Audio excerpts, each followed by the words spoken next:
Whatever might have been in shortage, but plague was not on shortage in medieval Europe. Out of all those plagues, this one is unbelievable. We would have never even imagined one of this kind. And it is called the dancing plague. The plague that made people dance themselves to death. Unconvincing, right? Well, then keep watching to outgrow your doubt.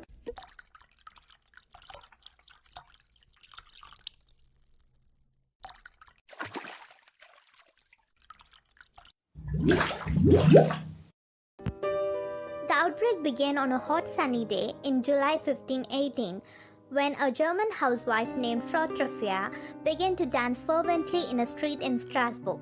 Strasbourg, then a part of the Holy Roman Empire, now in France. She didn't stop. She couldn't stop.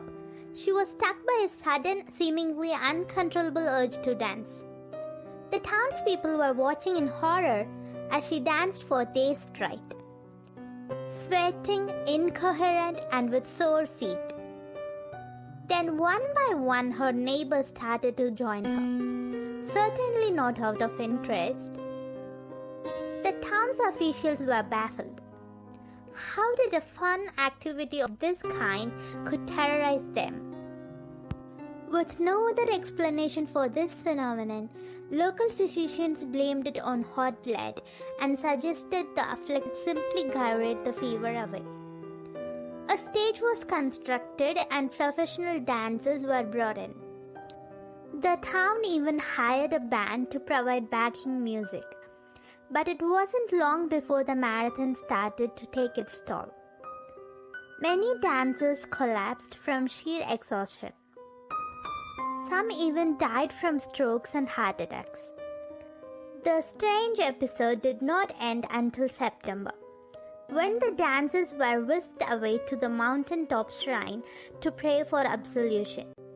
Historical documents including physician notes, cathedral sermons, local and religion chronicles, and even notes issued by the Strasbourg City Council are clear that the victims danced.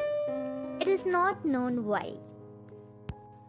Historical sources agree that there was an outbreak of dancing after a single woman started dancing. A group of mostly young women joined in, and the dancing did not seem to die down.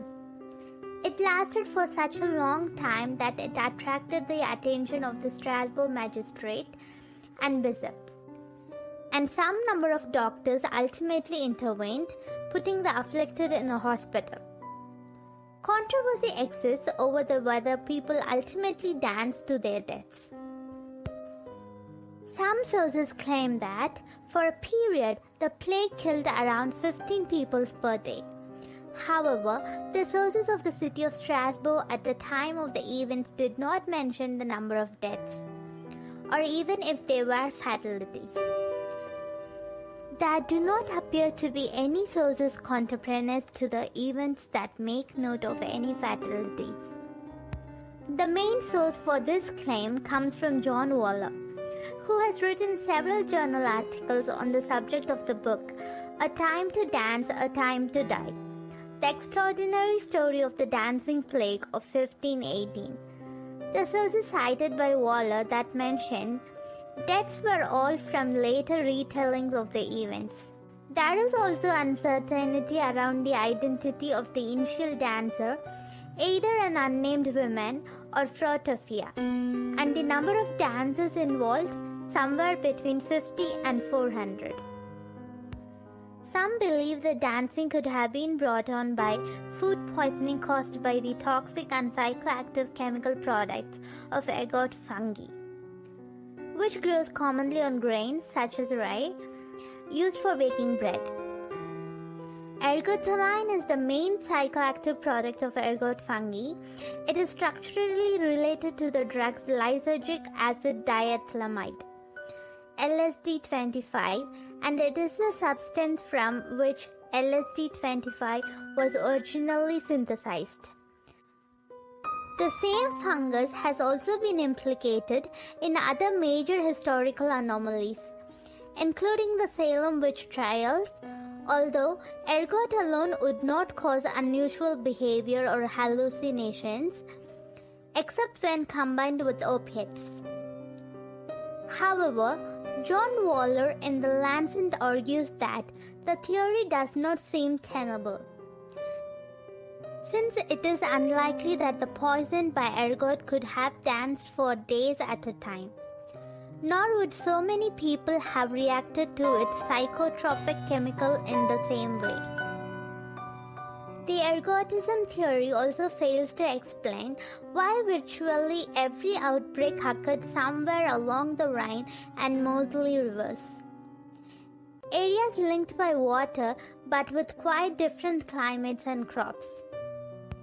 This could have been a florid example of psychogenic movement disorder happening in mass hysteria or mass psychogenic illness, which involves many individuals suddenly exhibiting the same bizarre behavior.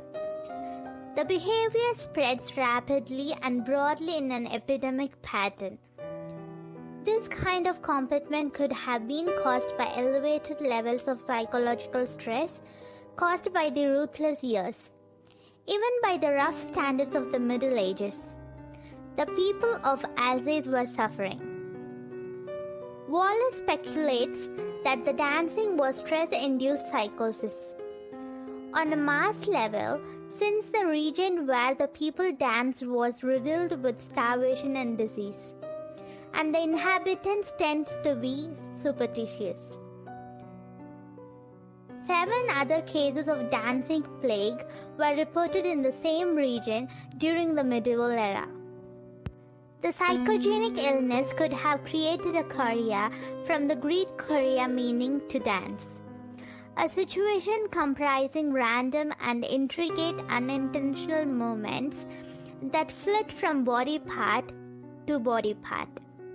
Diverse choreas, St. Vitus's dance, St. John's dance, tarantism, were labeled in the Middle Ages referring to the independent epidemics of dancing mania that happened in Central Europe, particularly at the time of the plague. The mania lasted for about 2 months before ending as mysteriously as it began. The Strasbourg dancing plague might sound like the stuff of legend, but it's well documented in the 16th century historical records. It's also not the only known incident of its kind. Similar manias took place in Switzerland, Germany, and Holland, though few were as large or deadly as the one triggered in 1518.